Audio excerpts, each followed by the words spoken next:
Now, I am wearing this this Stay Awesome, hashtag Stay Awesome shirt. It's part of the Avenue Guru thing, you might notice. Look at the back. These are not available yet. They will be available soon. This is part of my Avenue Guru coaching thing. I'm working on certification once I get some of the current projects that got finished. A lot of, what is it? It's coding teaching stuff. Once I get some of those finished and I get my my second life coaching certification finished, or I don't know. I don't know if I'm going to do the paperwork. I'm listening to what the guy has to say. I don't know if I'm going to do the paperwork. I'd like to do the paperwork. There's like this bookwork thing, stuff you write out. But once I get the chance to do the writing, there is, it'll be like a life coaching content. I don't think I want to do life coaching. There are enough life coaches in the world. But I've got my own basic ideas, things that I use to view life. And, I'll give you an example. One that I thought of today while we're on it was the ER worldview. Now, not emergency room, although it'll send you to the ER, I suppose, but the comparative adjectives, bigger, better. With government, you can't always be bigger and better. And, we need bigger taxes. We need smaller taxes. Well, smaller isn't a number. If your strategy is smaller taxes, then you're just going to get smaller all the time. No, but we've got to get smaller because the Democrats want to get bigger. Well, the Democrats are saying the same thing. They want to get bigger because you want to make it smaller. So how about you go for the proper, the ideal equilibrium on the Laffer curve? There's the sweet spot where the taxes are big enough where the government can pay for the stuff that it needs. Not for all the wants that we call needs, but it's small enough that people can work. People can do stuff.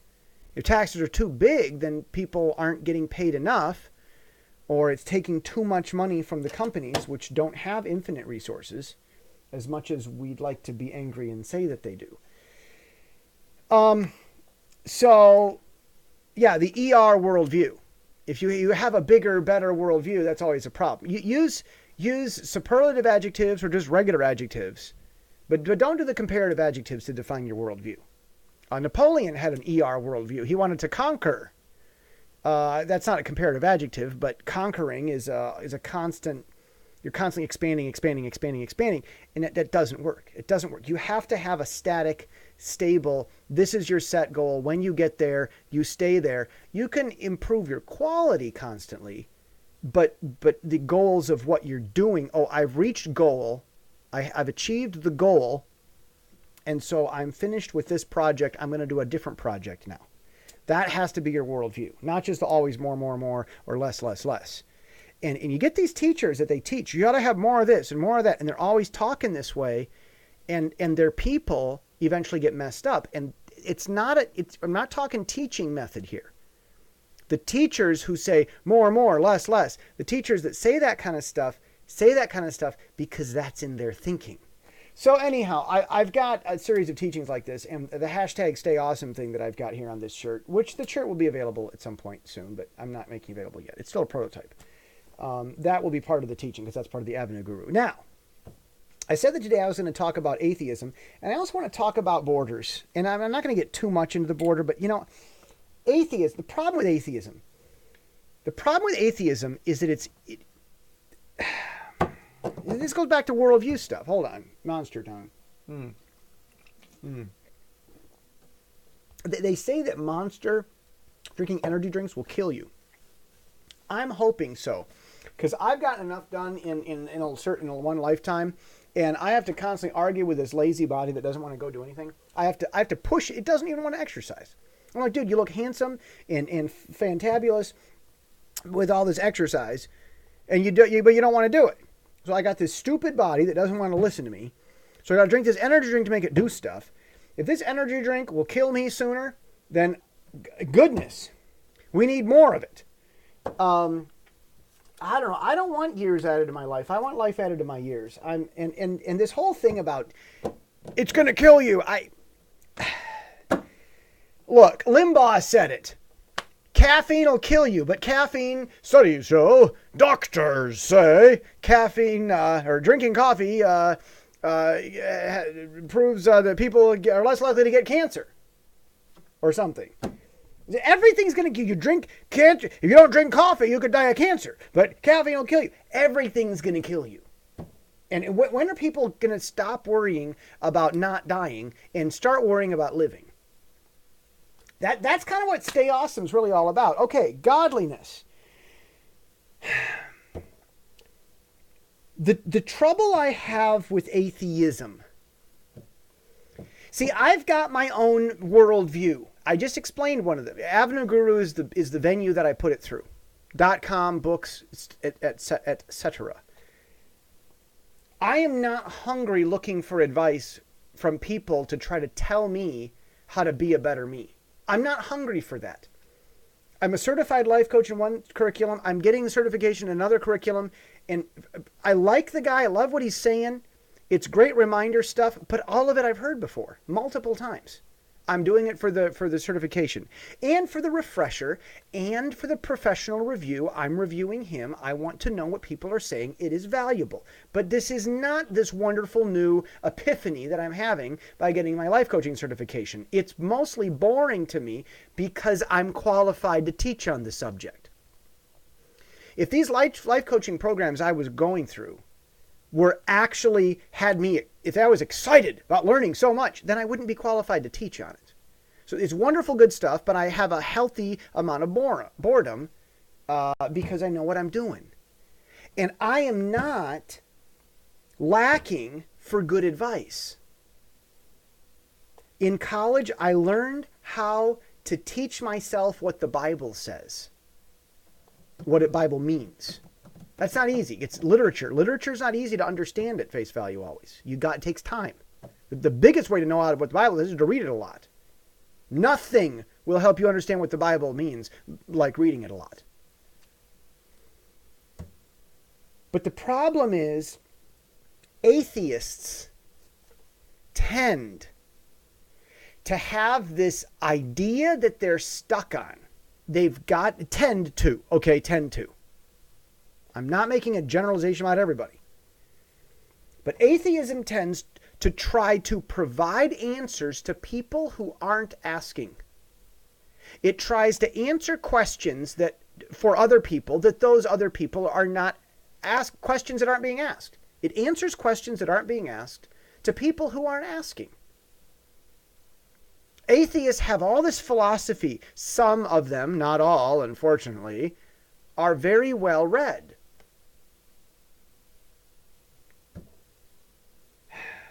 The problem is, atheism is an attempt to teach oneself under the shroud of teaching others sometimes that we're going to do life without a God. There might be a God, but he's distant, remote, and I'm not going to have any type of fellowship or relationship with him. That'd be hooey. It's an absolute insistence on living like a dog without a home, on being the homeless guy who's offered a job, place to stay, but won't take it because he'd rather be so-called free.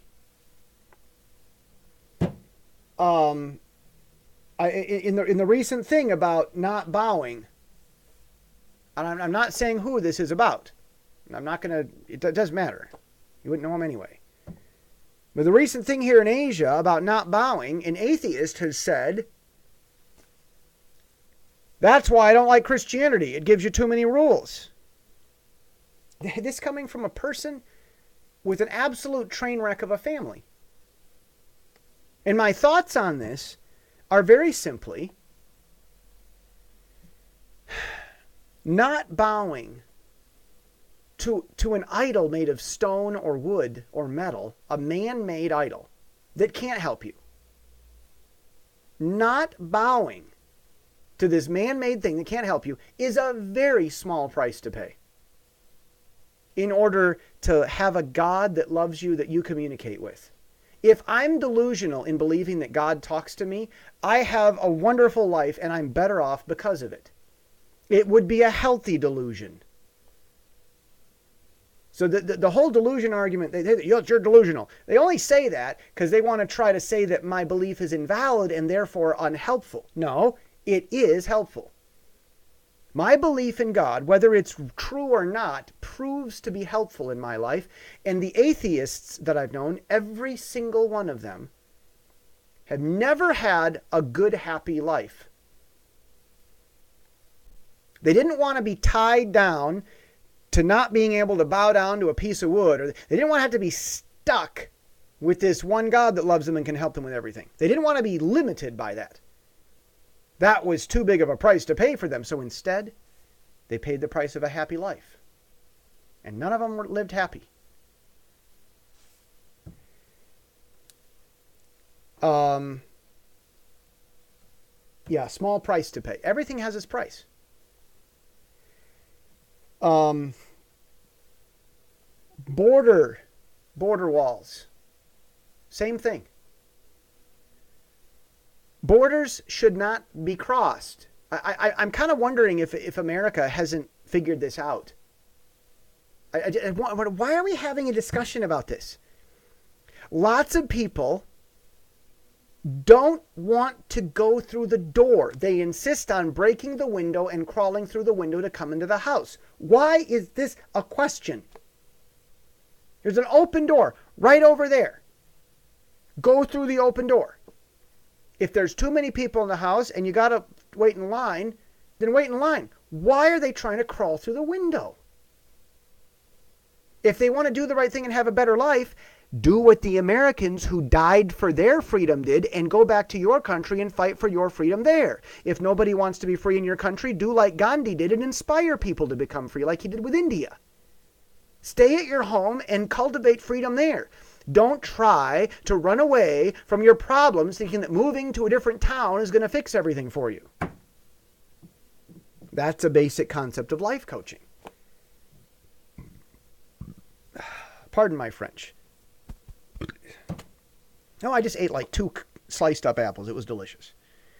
I'm really wondering if people in America don't understand, if like the people that, what's this wall thing? This is so bad. Trump wants to have a wall. Oh! Well, where was the hate for the Russians who built a wall and wouldn't let people go home to see their families for 50 years?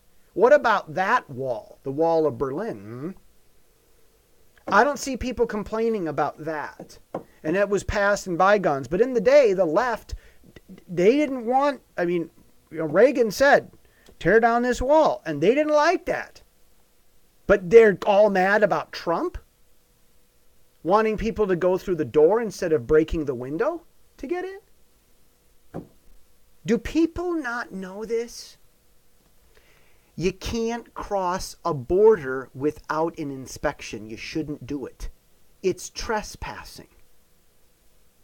No one should just walk into your yard and start playing ball in your yard without your permission. And this wall,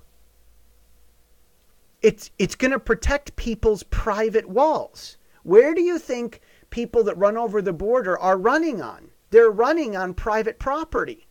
Some of it might be government owned, but they go through that and they get to someone's private property eventually. Eventually, they become trespassers.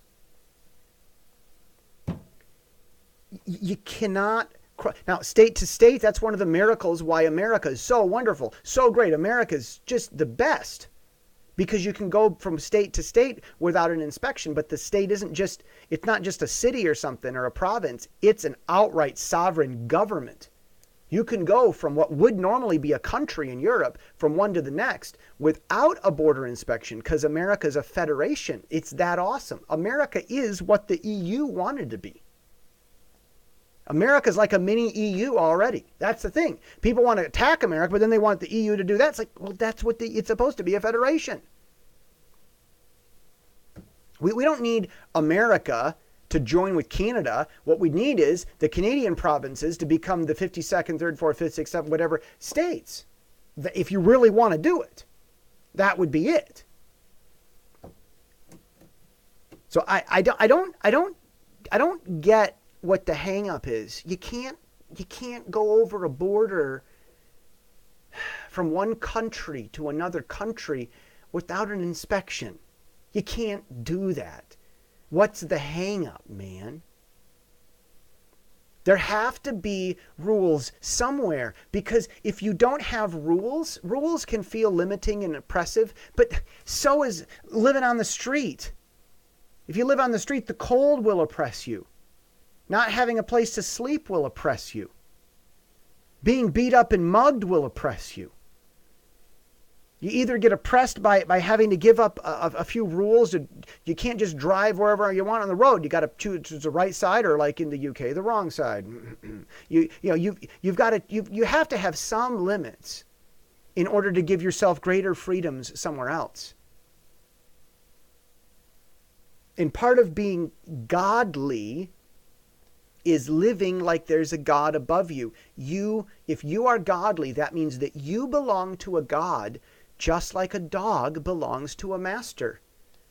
A domesticated, tame dog is a happy dog. He sees humans, and for the most part, he knows that they're okay. Some of them he might be a little bit defensive around, but once he gets to he can get to know them. The dog knows that he can get to know humans. He just hasn't gotten to know them all yet. Some dogs are friendly, protected, but a dog with a master is a happier dog. And if you don't have a God, you're like a dog without a master. If you do have a God, you're a happier human. That's called being godly. And if you don't have a God, it's not ungodly. Ungodly is when you're against morals. Ungodly is the left. They want to, freedom, quote unquote, is about being able to have sex with whatever you want and not get STDs. That's what, quote unquote, freedom is for the left. That's ungodly is the term for that.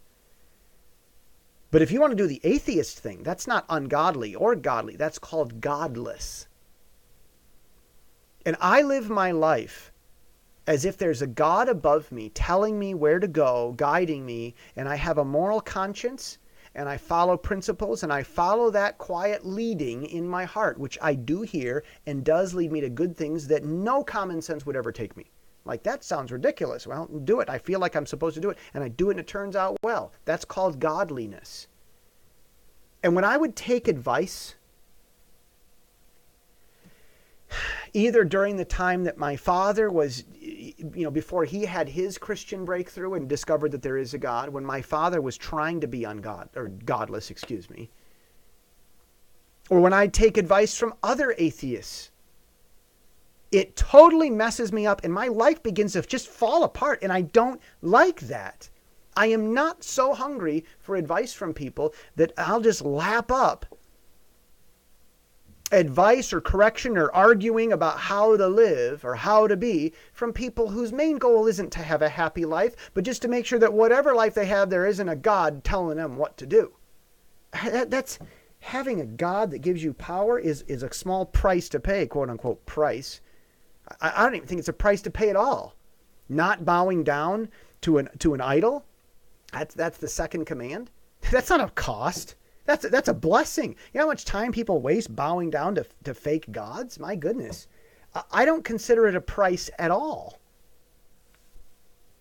That's what I would say about godliness, life coaching, and borders. It was double time today. Cheers.